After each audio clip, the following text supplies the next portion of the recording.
Hi, this is Nancy Yearout, and welcome to my show, High Road to Humanity. In every episode, I tell you powerful true stories filled with great wisdom that you can use in your own life as you strive for a higher road to travel. My featured guests will have their own unique stories to tell that enlighten your mind and your soul. So kick back, relax, and learn the secret to success when you take the high road.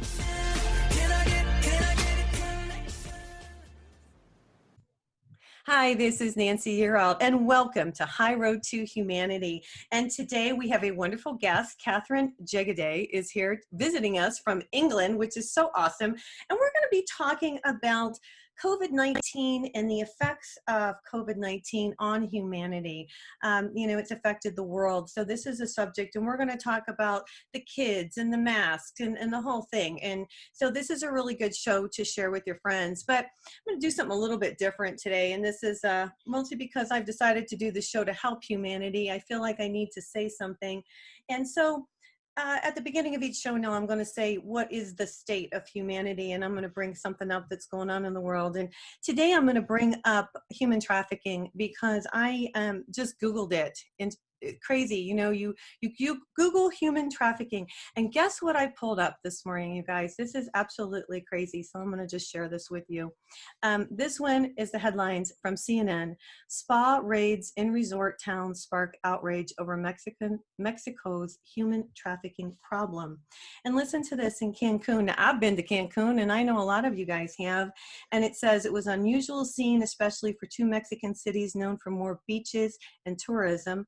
"We want justice," shouted dozens of people gathered at dawn outside a state courthouse in the beach resort of Cancun on Thursday last week. The crowd, mostly activists, students, and human rights attorneys, was pleasantly surprised when their numbers increased by the arrival of members of a bikers club. Several hours later, the same protesters showed up at another state courthouse in the nearby beach resort of Playa del Carmen, chanting the same message and adding another one: "No more impunity." In both cases, judges would hear evidence about the state's biggest human trafficking raid in years, involving women from as far as Argentina and Germany who were allegedly tricked into working as prostitutes. That was the first one I pulled up, which just kind of blew my mind. And I want to make people aware of what's going on here. Another one I pulled up, and I'll make this brief, but this is out of West Palm Beach, Florida. Now, this man, I'm going to show his picture. How do you like that on YouTube? And this is another one, and he was arrested in West Palm for trafficking 15-year-old girls. Here we are. The Palm Beach County Sheriff's Office arrested 23-year-old Sheridan Tyler Edgar on 2 counts of human trafficking and 2 counts of lewd and lascivious battery. Investigators met with the 2 alleged victims who said Edgar offered them things of value in exchange for sex. Then I pull this up. As the global economy melts down, human trafficking is booming. And I won't go on and read this one, but I'll tell you what, you guys, pay attention to what's going on with your kids, with your grandkids. This stuff is really, really scary. It's out there. It's coming out. I think it's been going on for a long time. And I want to make people aware of what's happening. So there you have it. That's my, what's the state of humanity right now? It's not so good. Now, I want to bring on a lovely lady. Her name is Katherine Jegede, and she's a British television presenter. She's an author with a background in science. She was first introduced to metaphysics as a teenager by her mother, a former yoga teacher and education specialist. She's developed a penetrating and enduring fondness for the self-empowering teachings of Neville Goddard, which I'm going to ask her about that today. And she remains just as steadfast, devoted to spreading his message today. Now, after postgraduate research at Oxford, Kate moved to Switzerland to work at the World Health Organization, where she developed educational resources for rural communities in sub-Saharan Africa. In addition to her academic science career, Kate has worked with the BBC Science Unit and BBC Radio Oxford. She's also presented 2 science series aimed at young adults for Channel 4 in the UK, earning a BAFTA nomination, and she lives in London. And welcome to High Road to Humanity today from England. Thank you, Nancy. It's always great to talk to you. I love your energy and the energy of the show. So I watch when I'm not on as well. Oh, God bless you. Thank you. I've been having fun, but I really wanted to talk about what's going on, and I'm so glad you're here today. We're going to talk about COVID and the effects of COVID. But before we do, what's going on with you? What kind of work are you doing right now? So I'm building my business, and it kind of feels weird to say that. It's a natural progression. So when people first knew about me, around about the publication of my book, and knew that I was into Neville, and like the way that my spin that I put on his teachings and the way that I did things, they would reach out to me with questions, and I got into a state where I was answering questions all day, up until sort of 3 and 4 in the morning, sort of neck cramped over, tears streaming down my face, because there's this great need. Right. And so I thought, this is not a really good use of my time. I have to be respectful of myself as well in this information.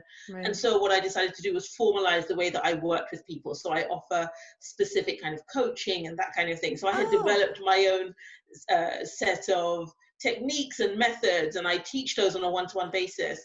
Cool. And I was a little bit nervous, I suppose, about making that transition, but I got the website, I put it up, and I was inundated with booking. So that's been absolutely fantastic. Wow. And it's been a learning curve. At first I offered email, and that hasn't worked. Excuse me. So it's just the Zoom consultations, whether audio or video. Right. And people are responding that it's making a huge difference. They're seeing results. Well, how do people get in touch with you if they want to have a session with you? How do they find you? Yeah, so they can book via my website, katejegaday.com, and I can send that to you if you want, the link to the website off the show.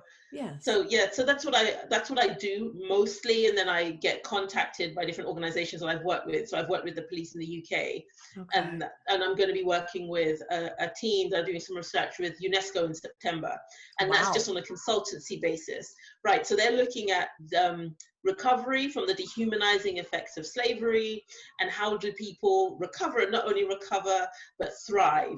And so it's really flattering that people see what I do and see that I can make a contribution to their research. So that's really exciting. I had meetings with the team earlier on, with the team director and the lead. And so I get brought on board in September. So there's a lot going on. So you're going to be dealing with what I'm just talking about, the human trafficking. Right. Yeah, absolutely. Because, I mean, obviously we have the history of slavery and all of that, but there are still the estimated over 6 million people are living in slavery right now, and a huge proportion of those people have been trafficked. So it's a tremendous problem, and it's really timely and important and crucial, I think, that you are raising awareness and helping people to become aware of it. Yeah, because I haven't been aware of it up until the last few months, I think, and Trump has brought it out into the public. I did not realize it was such a bad thing. But then as you start to research and realize this has been going on for years. Mm-hmm. Absolutely. And a long time. Yeah, absolutely. And you forget that there's this very powerful current that runs the kind of this underbelly of society in cultures all over the world. People are getting on with their day-to-day lives, but you forget that they're it's sort of underneath everything. There's this sort of terrible thing going on, this exploitation of people, and it really has to stop. Well, yeah. And, I just want to say this because, and my husband and I watched a movie this weekend, and it was a girl who had gone to the bar. She was getting married, and it was her bachelorette party, and she was there, and some guy, kind of shady guy, approached her, and she was like, kind of snotty to him. Next thing you know, they abducted her, and she was gone. And it was a movie, yes, but these things happen. And, young girls really have to pay attention to what's going on. And we really have to watch our children even more than we ever did, huh? Yeah, absolutely. And I think one of the things that people need to be aware of as well is that criminal organizations are developing just as the rest of society is developing. As we enjoy technological advancement, this enables them to become a lot more sophisticated in the way they do things. Once upon a time, it was you send a dodgy email or models wanted or whatever, and some young starry-eyed girl would go and it would not be what she was expecting, and the family may never see them again. But now it's slick websites and all sorts of things, and photo shoots and all of that. And before they know it, they've been caught up in something they weren't expecting. So it's absolutely essential that people understand and don't kind of have the old models and ideas in their mind about how these things operate. Right. No, it's really crazy. Hey, listen, we've got a lot to talk about today about the COVID-19, and even though the human trafficking is a really important subject, I want to talk about this. I want to talk about like what is going on. It seems like the effects of COVID-19 on humanity has gone both ways. I mean, in one respect, people are staying home and they're getting closer to their families and they're playing games and they're taking walks. But then on the other side, people are lonely and they're committed suicide. And what's your take on this, Katherine? It's interesting to see how COVID-19, the situation, the lockdown, has exacerbated such a wealth of problems. So there are people with mental health issues, people who perhaps have families that they wouldn't necessarily want to be on lockdown with, and that sort of thing. It's really shone a light on problems that exist. So where a person is a member of a family that functions well, people who are in more difficult situations in environments that are not necessarily healthy are finding that it's more difficult than ever to just cope day to day and to exist. And I think one of the things that's really happening is that we're seeing as a society that there is a big mixture of experiences coming out of this, and what we want to do is look at how we can come together and to support each other no matter our condition or situation. Right, right. Hey, listen, we got to go to commercial break here. You guys, I'm here today with Katherine Jegede. She's joining me from England. We are discussing the effects of COVID-19, and we're talking about human trafficking, which I think is really important. This is Nancy Yearout. This is High Road to Humanity, and we'll be right back.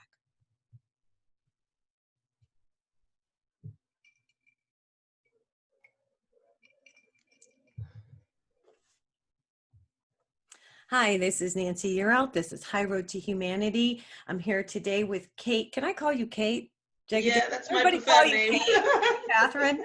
Katherine, thanks for joining us. What's it like in England right now? I mean, I'll ask you, you know, I know it's here we wear masks and people are angry about the mask and they're frustrated and they're getting tired of being stuck in the house and the sports are not going to happen. I mean, so people are getting frustrated here. What do you see happening there? It's really interesting. In contrast, you see sort of two camps. So generally, people are trying to comply because they want this thing over and done with. And if the government is telling us just wear masks and it goes away, the vast majority of people want to wear masks.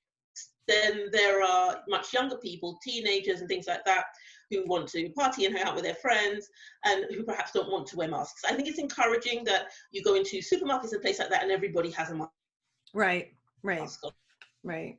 Well, and it's weird. I mean, you know, I don't know, some of these social gatherings, I just wonder how you see a lot of social gatherings where they are not social distancing and people are not catching this.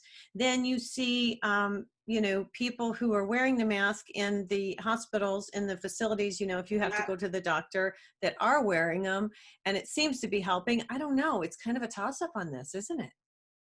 Absolutely. It's really funny how I think it's kind of being left to people's own judgment. I think for some people, they want to feel that it's not happening anymore, and so they're not going to wear the mask, and then you hear the numbers spike again. So it's really a question of people really getting comfortable with their own decision-making power. On what to do. Yeah, exactly. And I pulled something up here and I'll grab it about wearing the mask. And this came from, well, and it says, this is saying that both the Centers for Disease Control Prevention, this is the CDC and the World Health Organization now recommend cloth masks for the general public. But earlier in the pandemic, of course, both organizations recommended just the opposite. So and now it says these shifting guidelines may be solved confusion. And that's what the confusion, I think, is, because in the beginning they said you don't need one and now they say you do, but then people say unless it's a really good one it doesn't protect. You know, I think more than anything, if we could just social distance from the elderly, because I think it's the elderly that are really at risk. Yeah, absolutely. I think if we just keep in mind why we're doing it, and we act responsibly, that's really the best way forward. There is a feeling of sort of making it up as they're going along, coming from the leadership on this. You don't really Yeah. feel that anybody really knows what they're doing or what they're talking about. And then there's a whole question that you say, how do you know whether the mask works or not? So it's quite Right. difficult. It's quite difficult, but just bear in mind that keep your distance and use your best judgment. Right. Kate, what do you think about all these conspiracy theories, you know, that this was a man-made, that this was done on purpose? What do you think about that?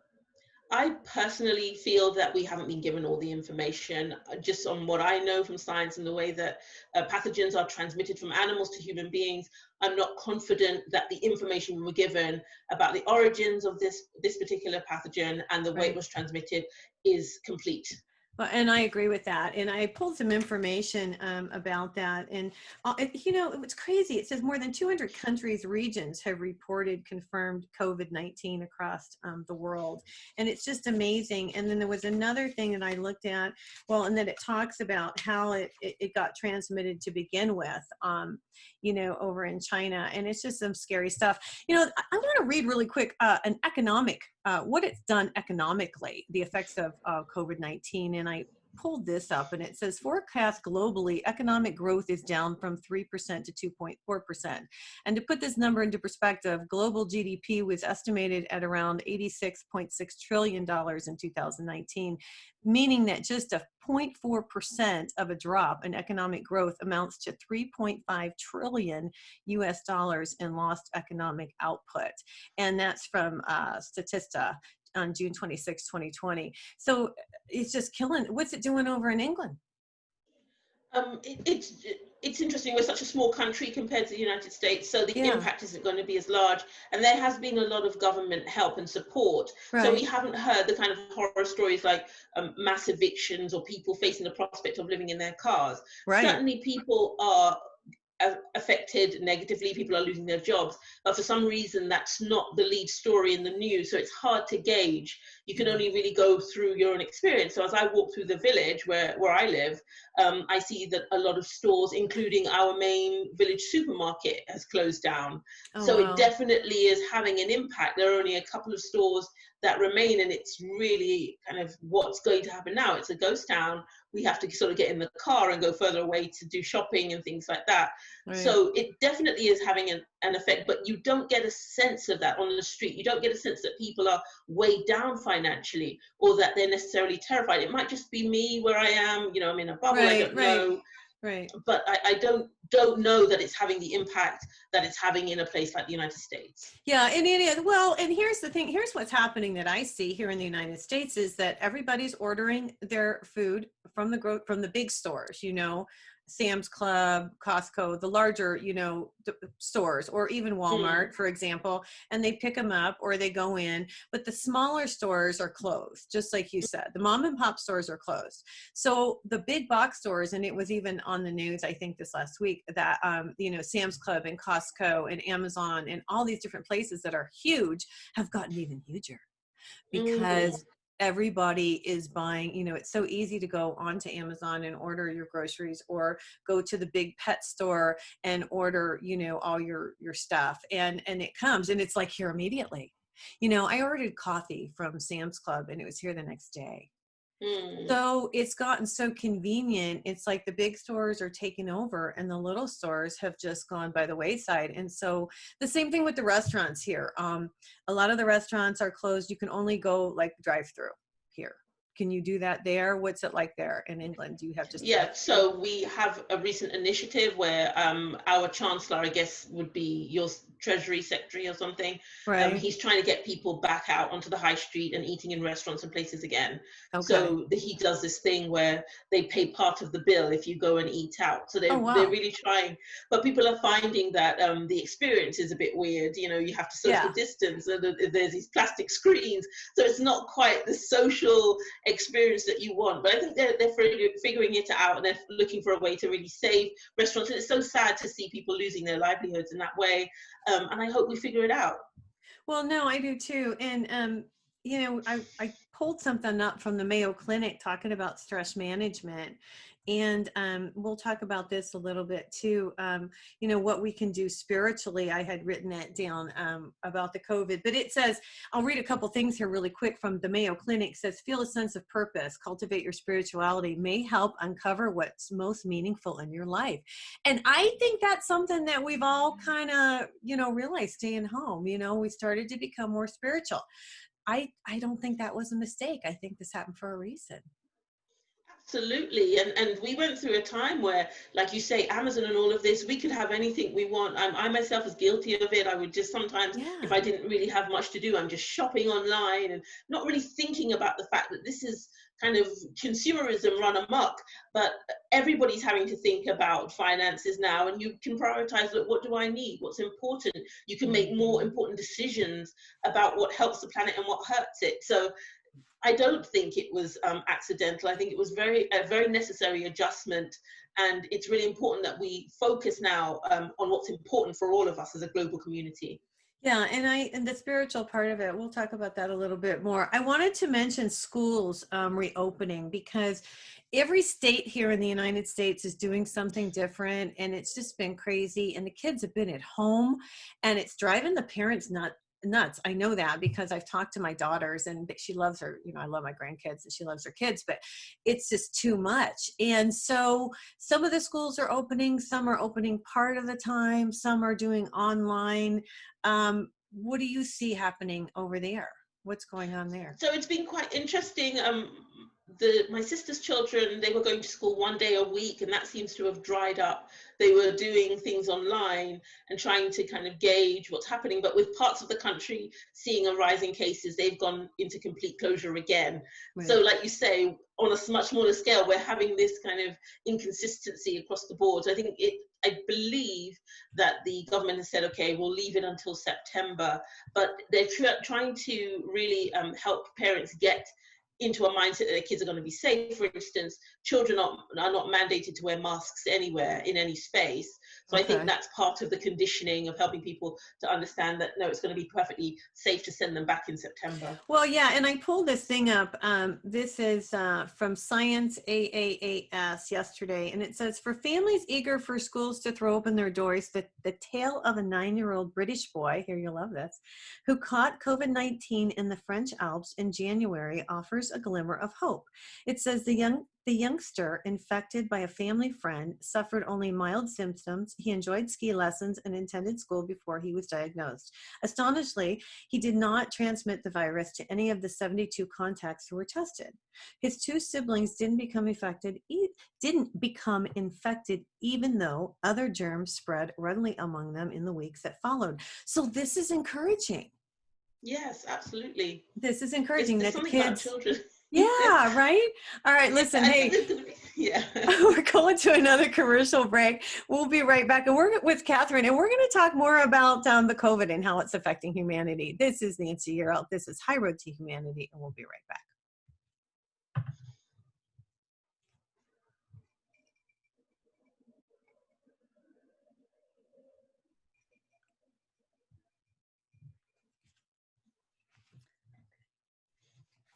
Hi, this is Nancy Yearout. I'm here today with Katherine Jegede, and she is joining us from England, and we're talking about the COVID-19 and how it's affecting, everybody is affected, but what do you think? The kids are really affected because they don't have the social interaction that they're used to. What do you think, Katherine?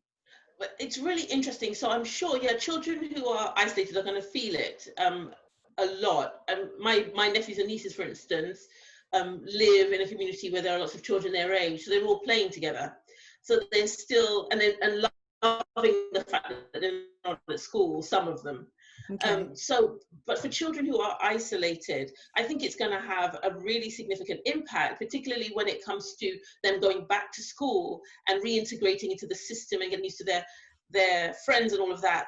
But one thing I do love about children, they have such resilience and an ability to rebound. And I think that we can learn such a lot from them. What I would say to any adults who are with children who are isolated is do your best to keep upbeat. I think it's really important for their well-being because children, they're so empathetic and they tend to take on the issues of the adults. I think it's very, very important that we don't put them under any additional stress or Well, pressure. yeah, because of course the parents are stressed out, I'm sure, about money, because we all are. I mean, because everything's different Mm, than what it used to be. I mean, it's affected every one of us in some way.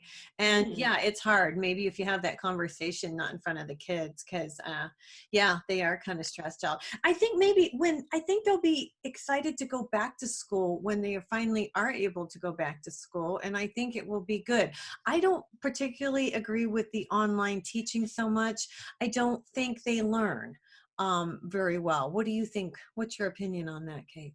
I agree with that. I think if you, particularly if you don't have parents who are necessarily computer literate or Right. interested in what you're doing, it's Yeah. going to be really difficult. I used to teach online, so I know how difficult it is. Oh, It takes okay. a lot of energy to engage a child online. They're everywhere.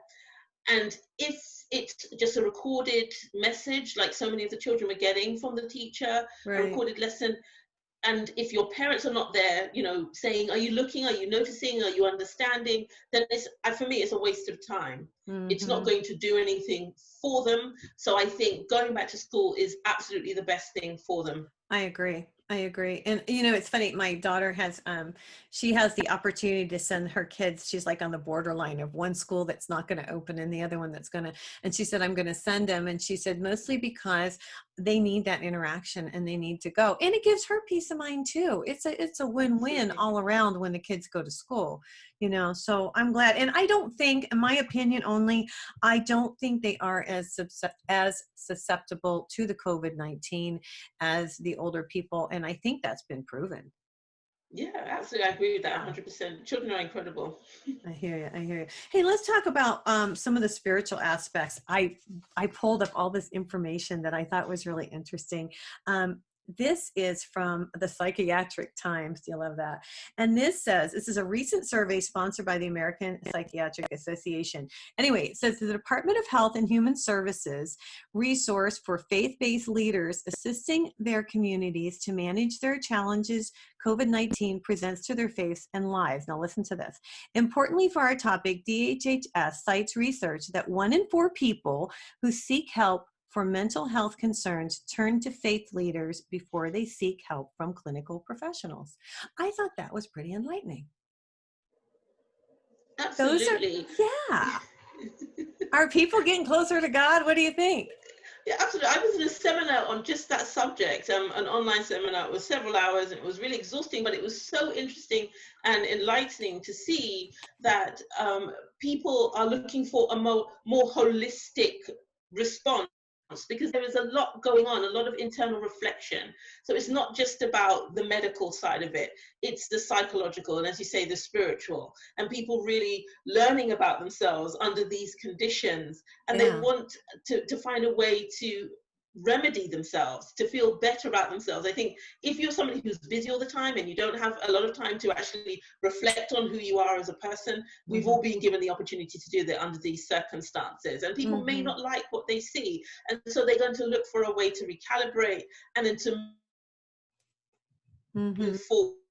Yeah, and I think when you connect when you connect with God, or you can call it the divine, I call it God, you are fulfilled within, because we're all searching for fulfillment, and we're all looking, and people are buying things, and we're watching movies, and we're doing this and we're doing that. But honestly, the fulfillment comes from the spiritual part, that comes from God, that we get when we connect with the divine. Don't you agree?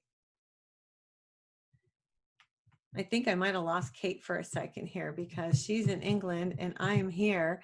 And so I'm not sure if we'll get her back here or not, but that's what but we both work on the spiritual side of this and the COVID-19, to try to make things better for the world.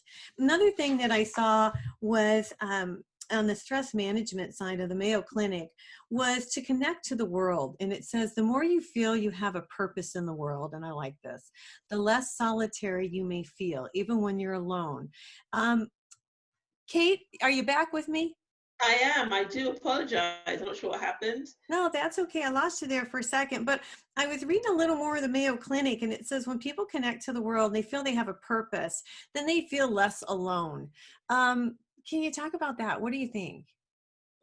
Yeah, we are a global community, and at the core of all of us is this thing we identify as soul. It's consciousness, it's awareness, it's the life force that permeates everything that exists. And really, it's the thing that unifies us as human beings, that gives us the capacity to love one another, to experience, to have emotional relationships with one another, gives us the capacity to care for animals and to care for nature, to care about the environment. And Mhm. so when you are connected to all of that, you recognize how essential you are to the whole thing. And it really does give you a sense of purpose. And you cannot feel alone under that circumstance. I agree. And I think if you're alone and you meditate and you know, just tune into a good vibration, even if you take like 10 minutes in the morning and just meditate and connect, I mean, it changes your whole day. I've been getting up in the morning. Maureen St. Germain said on my show, when you get up in the morning, say, this is going to be a day of heaven on earth. And so I started doing that. And I think it has a lot to do with your attitude. Like you were saying, if you have a positive attitude, it makes a huge difference. Absolutely. I mean, I start my day with a daily devotion and I don't miss a day. It's absolutely essential. And on the days where I have to do that at the end of the day rather than the beginning because of whatever one reason or another, I do feel it. But you see, for me, it's always about being grateful, about having a sense of purpose, about being determined to be productive. And that is the spirit, if you like, that's the energy that infuses my day. Right. So if people are by themselves and they don't have a whole lot going on, I mean, they could do things to help others. I mean, you know, there isn't just the computer. I mean, there are things that people can do. You know, I wonder, you said you had a seminar that you went to. Did they talk about any of those type of things and what people can do to keep themselves occupied and happy and, you know, while they're at home? Yeah, you can start a some kind of a group online. Like you say, it's not just about the computer, but that's the easiest way that people are able to connect and say Probably. that we're all going to meditate at a particular time. If you're unable to get out and do things, but if you are alone, you can actually go out and start picking up trash on the side of the road, and you find I that other people know. will join you. Or There's lots of things. I'm a There are gardener. I really like gardening. You know, I'll tell you what, I go out and water because it's hot where I am. And you said it was hot where you are too, but it's hot. And so I go out in the morning and I do ride my bike, which is my therapeutic. You know, some people walk, some people jog. I ride my bike. And then also I water and it's very therapeutic. It's really weird because you think, you know, it's almost like doing the dishes. You know how you do the dishes and you really think? It's the same thing when you go out and water your lawn or pull the weeds or whatever. And those are really therapeutic things that people can do. And getting outside really changes your I don't know, it changes your outlook on life. Yeah, absolutely. When I was in Nigeria, it just reminds me, I did a short thing for TV out there, which was just helping people through COVID. All And right. I did an acronym, CALM. And one of the things I said is it's absolutely essential to breathe in fresh air, stand outside. There are exercises that you can do that are really discreet, Tai Chi poses, standing, stances that you can take, yoga, that you Yeah. don't need to be flinging your arms about. Just stand there breathing in, making sure you get you're getting a good dose of clean, not recycled air into your Right. lungs. That's true. That's true. And you know, even just getting out in the car and driving to the, even if I order groceries and I go pick them up, it's just getting out in the car and driving. Or, you know, a lot of times my husband and I will take off for the weekend and go from one house to another because we do have a little lake place, but just driving, just getting out, even though you're not talking to anybody or whatever, you're just out in the country. And even a Sunday drive, I think would help people, don't you? Absolutely. And just to mention for some people who are perhaps not in that kind of environment, you can pick a spot that you say, okay, I'm going to walk to that spot and walk back. It could be, Right. a few blocks or whatever it might be, and just notice nature. So just change your perspective about what you're noticing. If you're in a built up area, don't pay attention to that, but how many different species of birds, or do you hear the birds, or whatever it might be? Mm. What sort of scents do you smell No, that's true. That's as you're walking awesome. there? Yeah. I think that's awesome. Well, yeah, You just because I'm, walk there and walk. yeah. Yeah. And look at the flowers and the trees and everything. I know it makes us stop. You know, I can remember years ago when I was crazy, crazy busy in real estate, and people would say, you need to stop and smell the roses.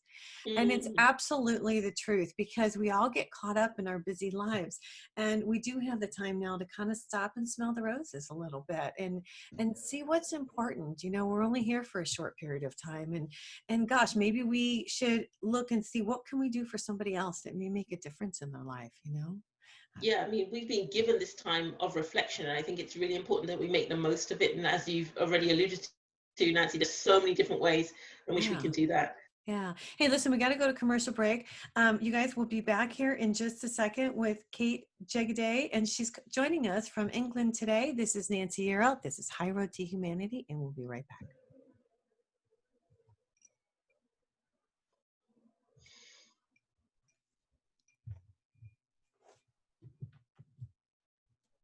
Hi, this is Nancy Yearout. I'm here today with Kate Jegaday.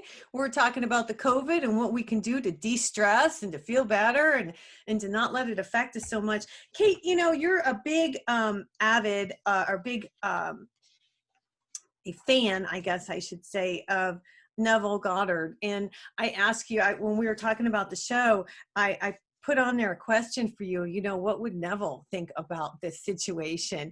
And I want to know what you think, because, you know, you've studied his work and that. Give us a little input on what Neville would think about what's going on in the world. One of the things I love about Neville is that he is so consistent. He never changes his message. So he lived through a great many things, and one of the things he was able to observe was the impact of the Great Depression in the United States. So Oh, his take, he's a very, very courageous figure, and he has an exclusively spiritual outlook.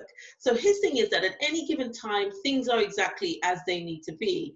And what we need to do is to adjust to the situation and see what it has to teach us. We okay. are never given more than we can bear. And I think a lot of people are completely unaware of the capabilities that they have, the resilience that they have to Mhm. weather these kinds of traumas and storms. And what it is not to be overcome of the situation, but to recognize that this is what I do well, and to focus on those things and use that as an opportunity to make themselves better and stronger in those ways. So if you are someone who is generous, this is an opportunity to demonstrate even greater generosity of Right, spirit. If you right. are somebody who is timid and shy, this is an opportunity to learn to be more social, whatever it might be. Those things are fairly innocuous, but Neville would be very much of the position that everything that's happening is meant to be happening. But what we have to do as individuals is Mhm. figure out what this is teaching us and what our contribution is going to be to make the situation better. Right. Well, and I can, as you're talking, I can see that so many people are maybe in a certain job that they may have to reinvent themselves and do something completely different than what they did before. You know, everything is changing. And in this situation, you know, you may be working at a restaurant, but you can't do that now. And you have to go find something else to do, which may be something you like doing even better. You Absolutely, know? and that exactly is my story. When I was in Nigeria, I got an incredible offer. My husband and I were really excited about us going to the north of the country and me taking up this offer, and then that all went away. At that time, I didn't have a business. I wasn't treating myself in the way that I'm treating myself now, and Okay. so I was inspired to do YouTube, and I was inspired to set up my website. In the midst of that situation, I had to pivot and step outside my comfort zone, reinvent myself. And I am so fulfilled in the work that I'm doing now.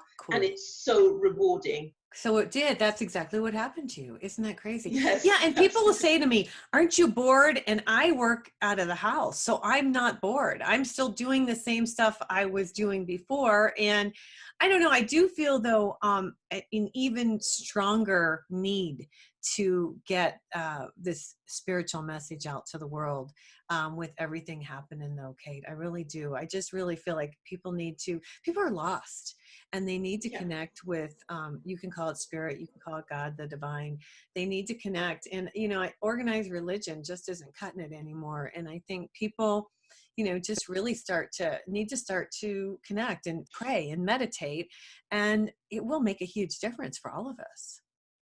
Absolutely. I mean, what's happening right now in terms of spirituality versus religion is that this is about the individual figuring things out for themselves. And Right. in doing that, you're going to end up with something that's meaningful to you rather than a prescribed set of rules or a doctrine that you have to follow and feel judged by. Right. This is about you feeling really good about yourself. And when you do that, you show up in the world as something better, something that the world needs.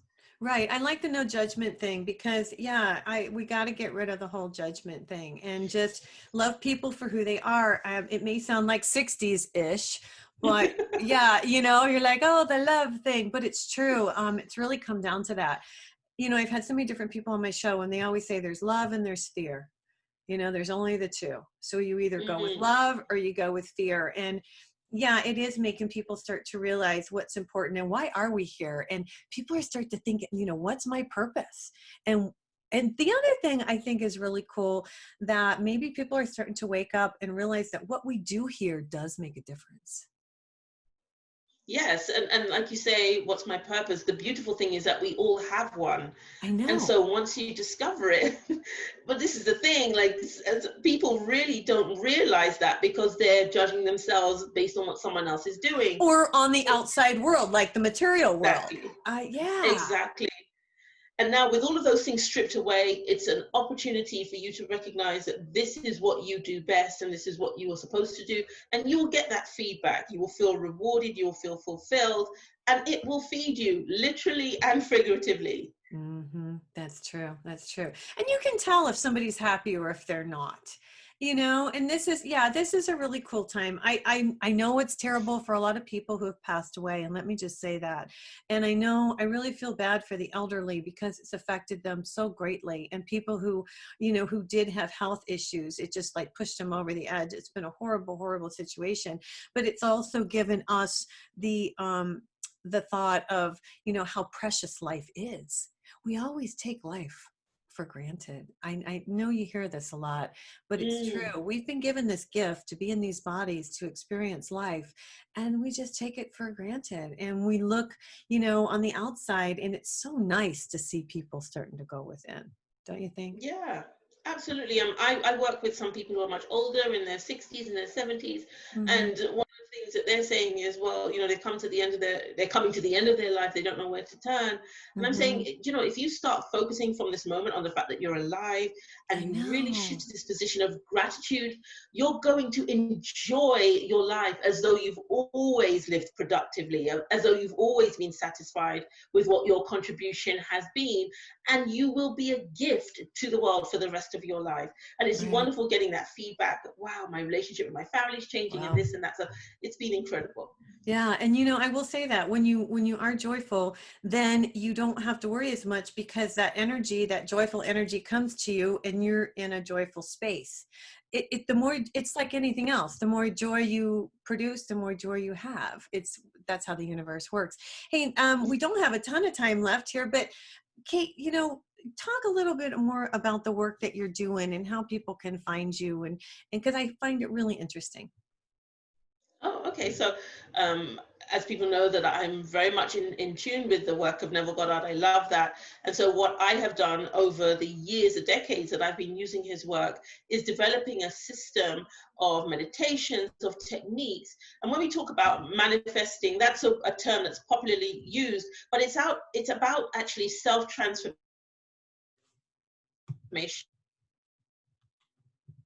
how when you change as a person, your situation automatically changes rather than trying to acquire things and to bring things into your world, into your life.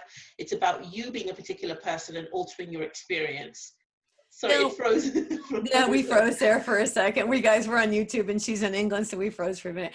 But now I want to ask you something when you're talking about this. So if you're in a situation and you grow and the other person doesn't grow, usually that other person falls away and you move on. Isn't that right? Yes, but one of the things that's really important is alongside that is actually developing the courage to allow people to go their way and not to be in judgment of yourself about why it happened. Things happen in the way that they're supposed to. And when you're in connection, when you're connected to consciousness and awareness in that way, in a more expanded way, you begin to see that all the things that happen to us as long as it's done in love, is the right thing for us and the right thing for the other person as well. Even though it may be difficult, as you expand your consciousness and as you become more aware, you see the reasoning behind these things, is what you're saying. Yeah, absolutely. I mean, if I know people personally who would have thought they could never live without someone, and they've lost that person to COVID. Right. So they are still alive. What are you going to do now? How do you move forward? Not saying that somebody needs to die to be out of your life, but this idea that we can't live without people is not accurate. Right. No, that's true. And that's really good advice, because that is happening. And there are a lot of people left and wondering why these things happen. And it's happening, and they have to just look at it and grow and take the positive from it. We got to go with the positive. I think she's frozen again, you guys. We're having a hard time here because Kate's visiting me from England today, which I'm really appreciative that she's come to see me on the high road. We're getting ready to get close to the end of the show. Kate, I keep losing you a little bit here and there.